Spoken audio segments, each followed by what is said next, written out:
Ciao, jewelry making friends. My name is Joey Balistreri for those of you who are new to my channel.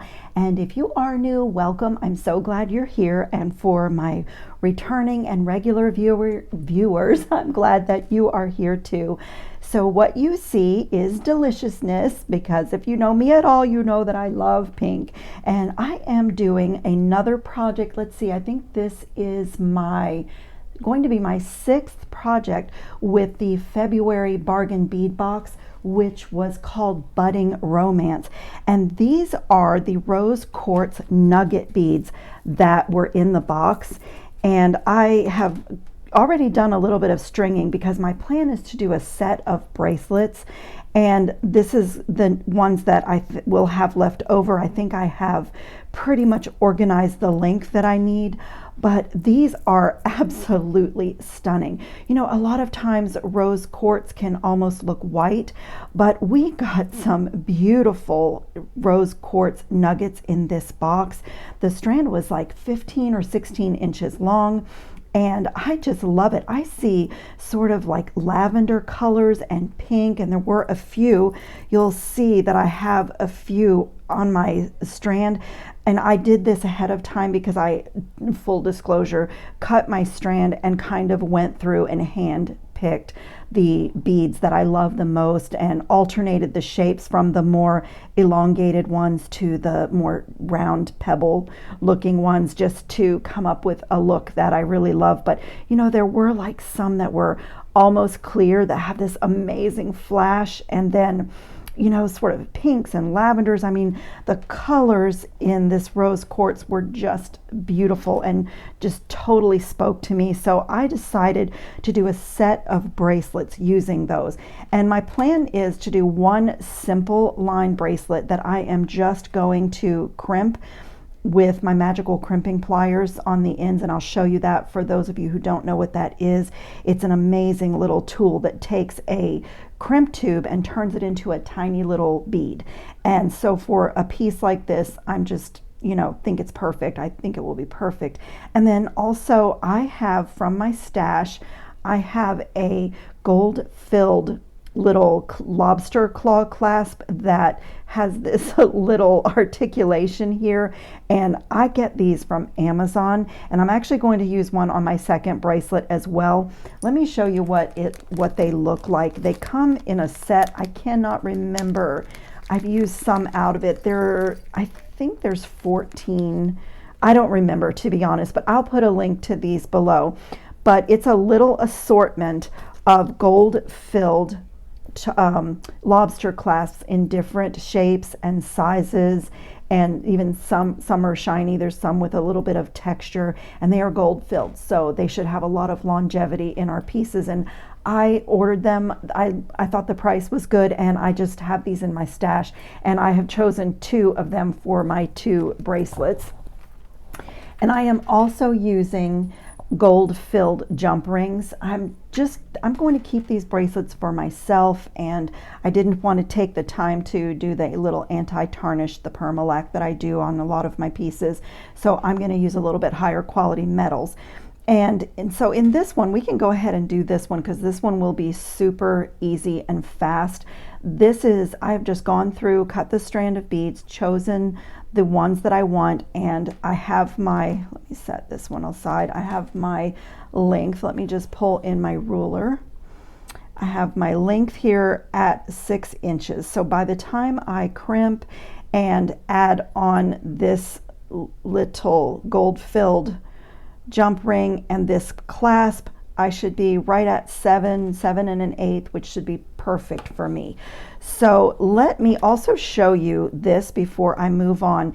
This is Potomac Beads Miyuki seed beads. This is a Duracoat galvanized 15-0 seed bead, and that is what you see here, and that is what you see as my spacers, and I just think it is perfection. I just love the tiny little dot of gold in between each of those beads. I think it's beautiful. It spaces them out well, but really doesn't interfere with the beauty of these gemstones. So that's what I chose to do on both bracelets. So that is, you know, it's an inexpensive, really wonderful little spacer, and I always keep those in my stash as well. So I have here two number 2 crimp tubes, and from Bead makes crimp tubes that work with the magical crimping pliers, and also the Soft Flex company makes gold-filled crimp tubes number 2 that work with the magical crimping plier. And also, Bead also makes number 2 crimp tubes, and I love theirs. I order these also from Amazon because you get all 4 colors that you might need. You get gold, silver, copper, and then like a gunmetal, I think this one is. And these work with the magical crimping plier. You can see it right on the front of the package. And so whatever color little bead you need, you have it in this selection. So I can link this below for you guys as well if you're interested in this tool. And let me show you the magical crimper. For those of you who don't know, it has one little well inside instead of all the notches of a regular crimping plier, and I just love this, especially for a piece like this. So I'm going to get one of these number 2 crimp tubes and just feed that on, and I am going to put my other end back through. I haven't checked to see if it will feed back through that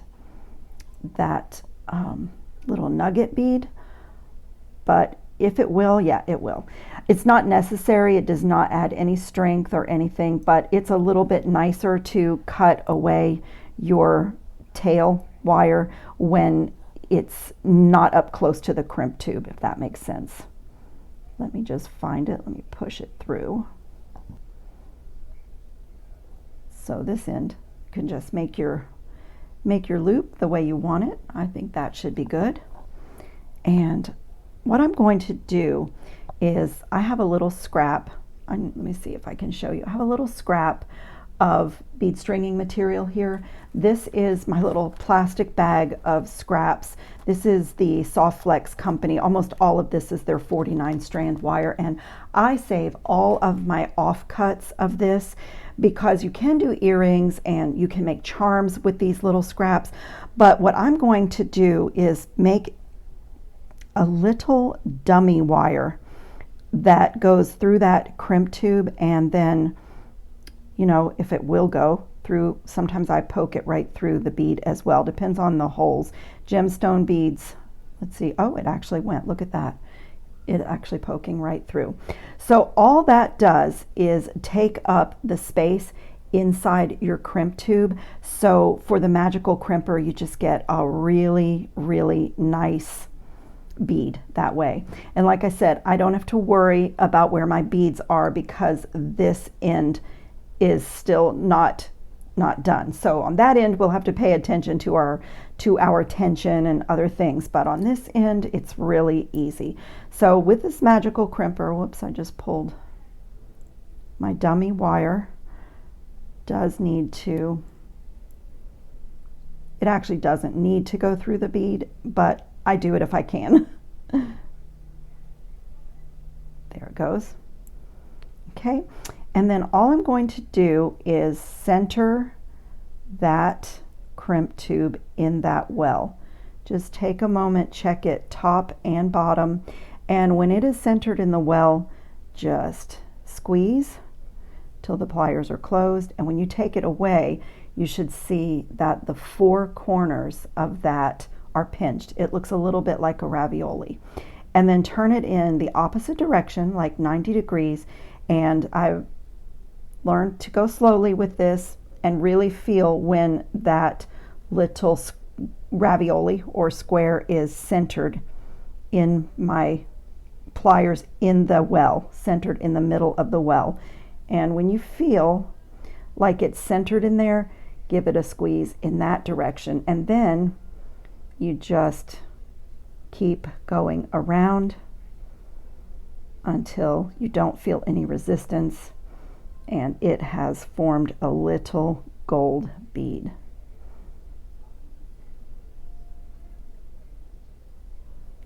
You can always put it back in the tool if you need to, and just make sure you're forming it, and it is nice and secure, and you get this really pretty little finish.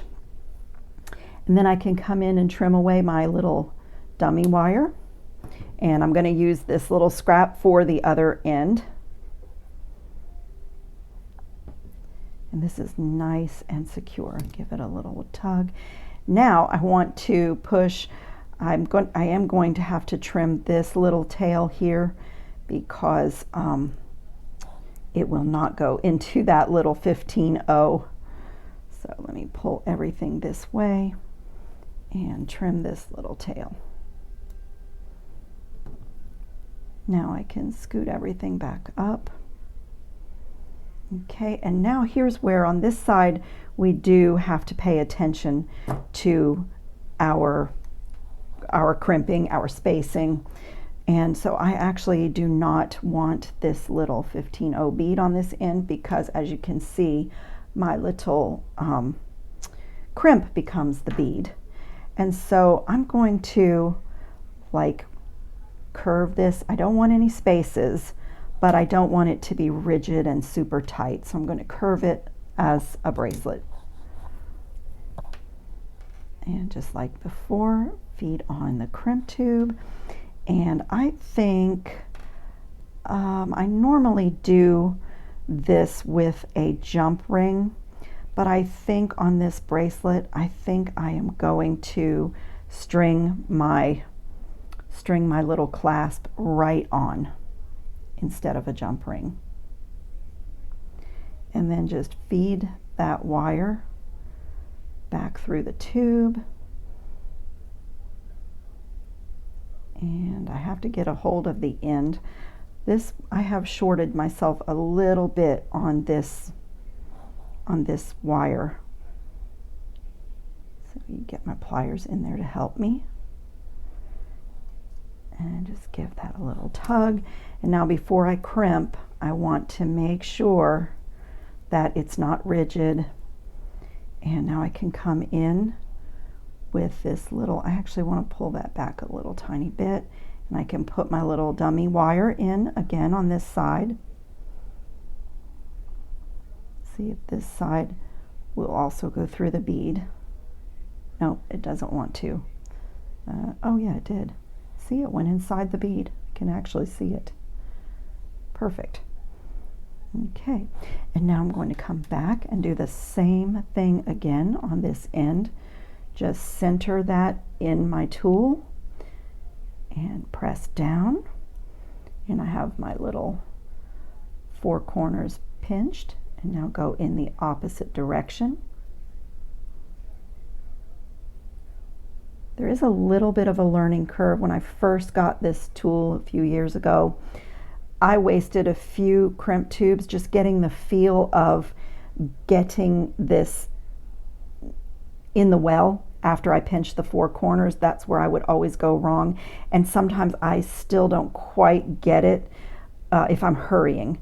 But if I take my time and it goes slowly, and I can feel that tube is now in the well, inside the plier, it's just really great. And so you see how simple it is. You just keep turning and opening and closing the plier. You can turn the plier, you can turn your work.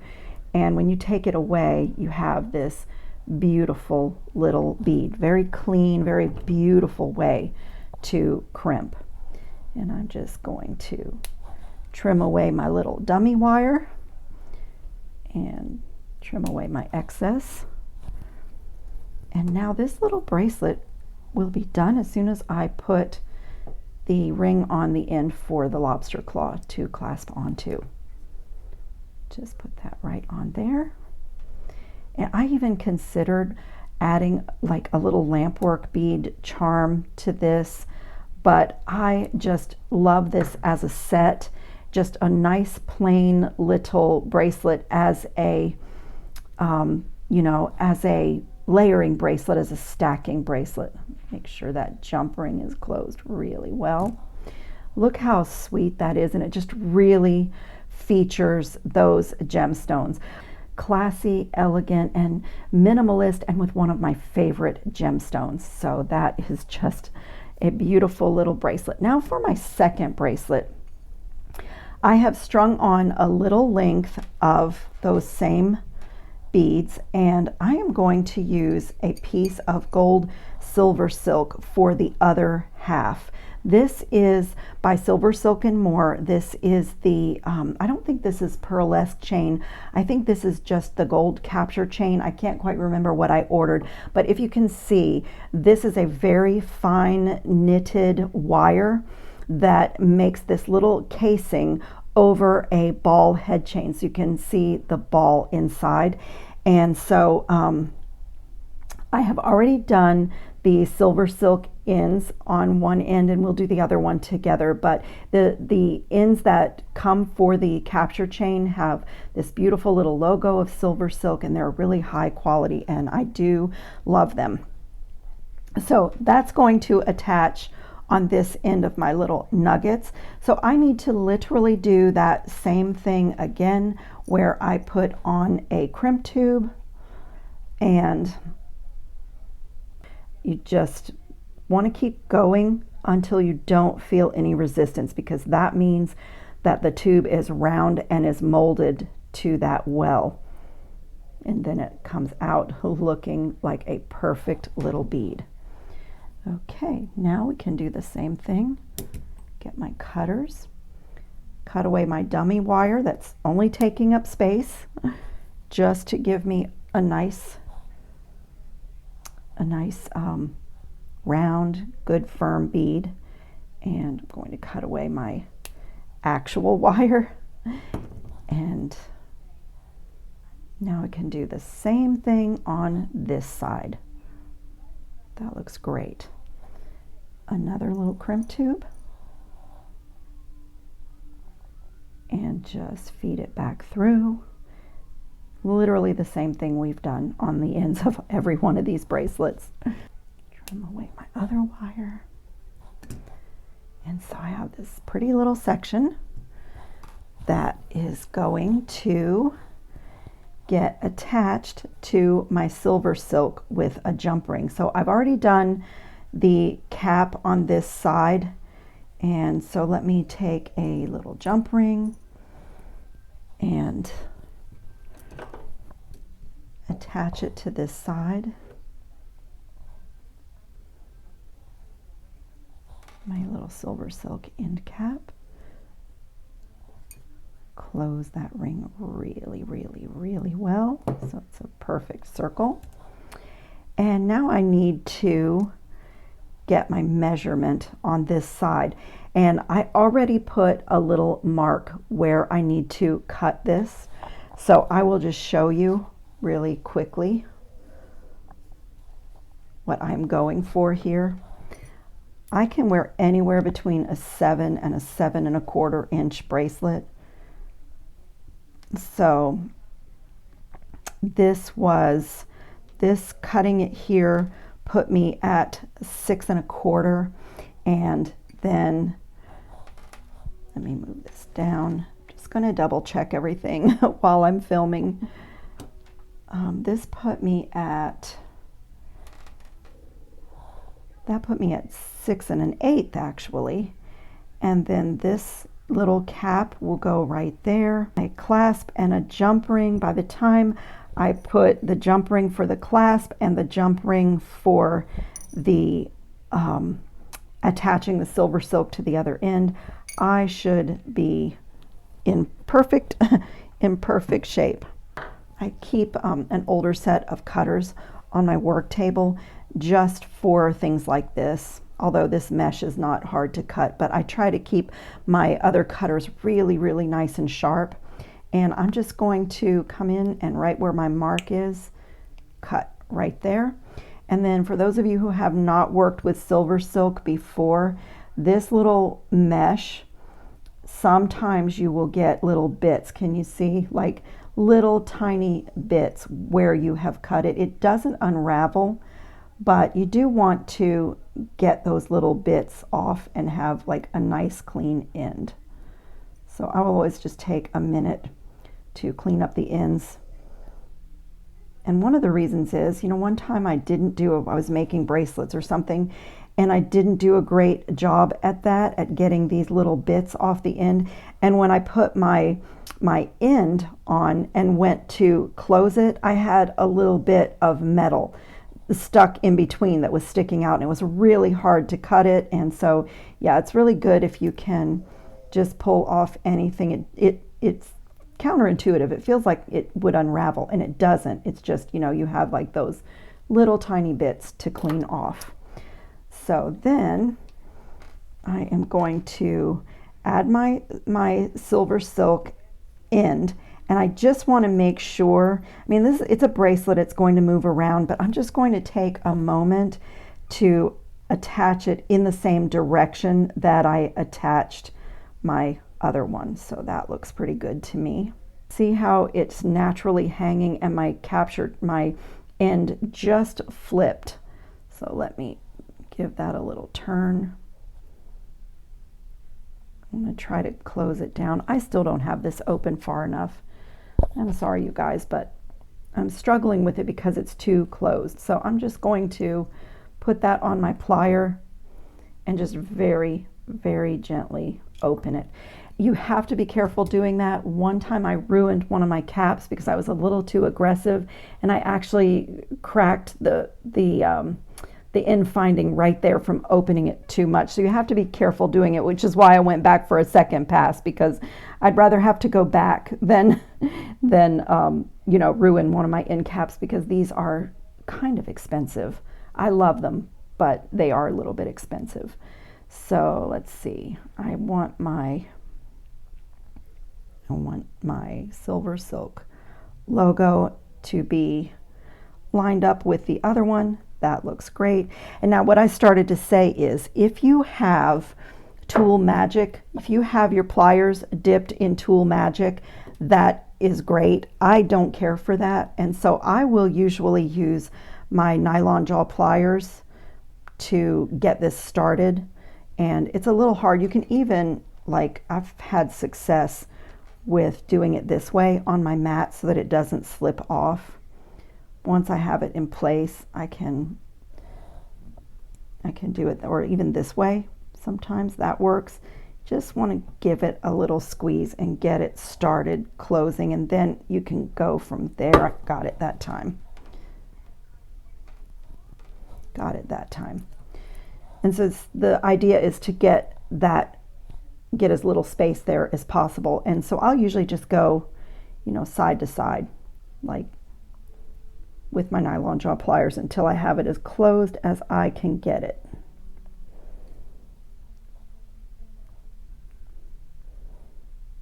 Okay, that looks really good. And now I have my little bracelet. Let me clean up my mess a little bit. And I'm going to need a jump ring for the closure, and maybe I'm going to use 2 jump rings for this closure. Let's see. Check my length. Let me try it without first. This larger gold-filled jump ring will go right here, and I'll try my length.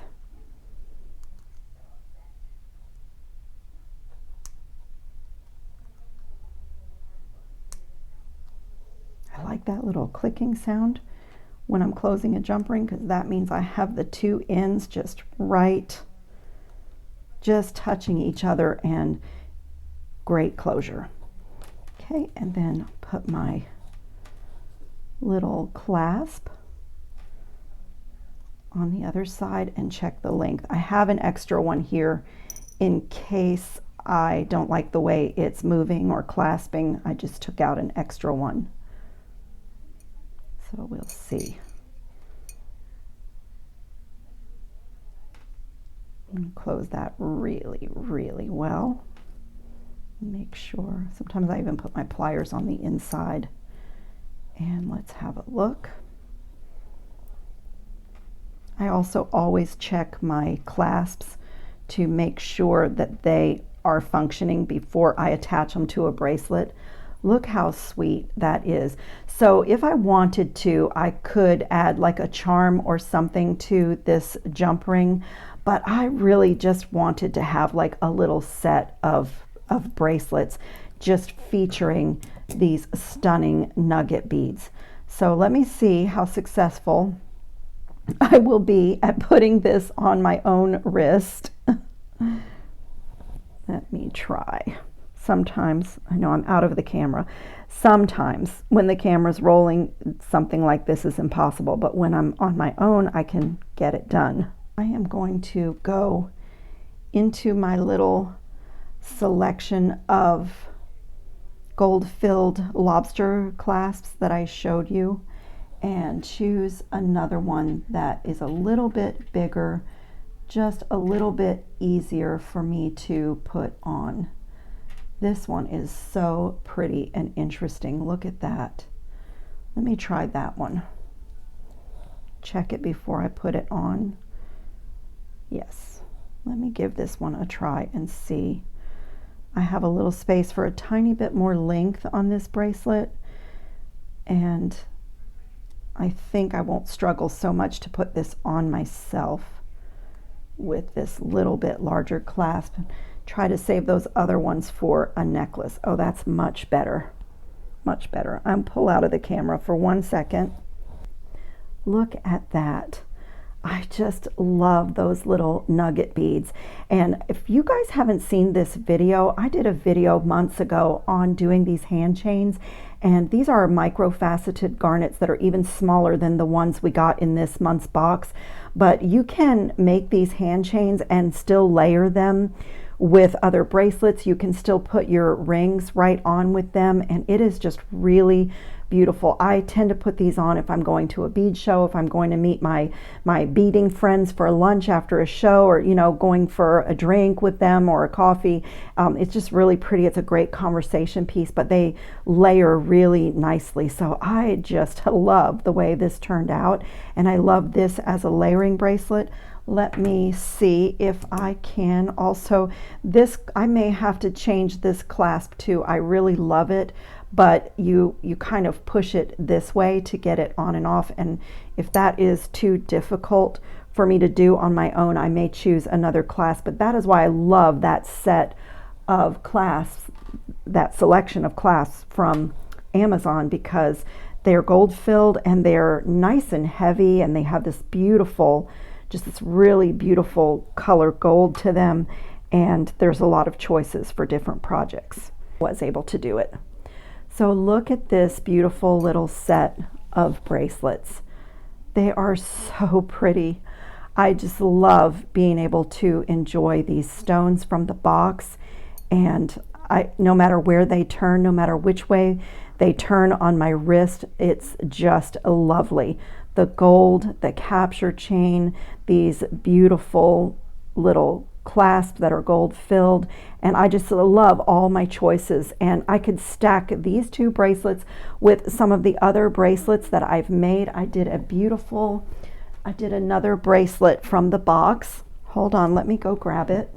This is my other video from this month's bargain bead box, where I just used this beautiful embossed oval link chain and those beautiful satin Malaysia jade. They're just beautiful, and I use the toggle clasp from the box. And so I did want to share with you that after I did the video, I did not feel that this was secure on my arm, and I really did not want to lose it. So I went into my stash and got one of these super strong little 6mm magnets, and I just attached each end underneath. Let me move some things and lay it down and maybe zoom in there so you can see. And so that is all I did, is attach those magnets. So I love this clasp, and I loved the architecture and just love the flower vine, but I didn't feel that it was secure, so I didn't want to take the clasp off. I tried a couple of other techniques, and this just worked beautifully to have a little hidden magnetic clasp. And then it's even easier. Look what happens. It just grabs. It very easily grabs. And then I can close my toggle, put my flower through the toggle.